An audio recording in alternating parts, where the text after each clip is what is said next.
त्याविषयी तक्रार झाली होती, मी काही केलेली नाही.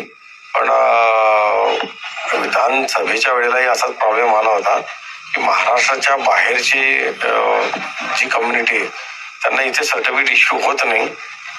तसंच हा एक प्रकार झालेला आहे की ज्या नगराध्यक्ष म्हणून निवडून आल्या, गौर समाज हा महाराष्ट्रामध्ये एससी मध्ये येतच नाही. मुळात एससीच्या यादीत त्यांचं नावच नाही आहे.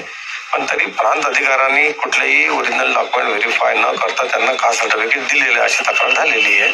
त्याचं व्हेरिफिकेशन सुरू आहे. पण आपण काही तक्रार करणार नाही. सर्वसामान्य जनतेला लवकर सर्टिफिकेट मिळत नाही, मात्र यांना कसं काय तक्रार? तेच नवलं ना, ते दुपारी 2 वाजेला त्यांनी कास्ट सर्टिफिकेटसाठी अप्लाय केलं आणि संध्याकाळी 7 वाजेला त्यांच्या घरात सर्टिफिकेट त्यांना मिळालं. तेवढं फास्ट सर्टिफिकेट त्यांना प्रांत अधिकाऱ्यांनी दिलं. चौकशी सुरू आहे. आपण देखील काही तक्रार दाखल करणार आहे? नाही, मी काही वैयक्तिक तक्रार दाखल केलेली नाही.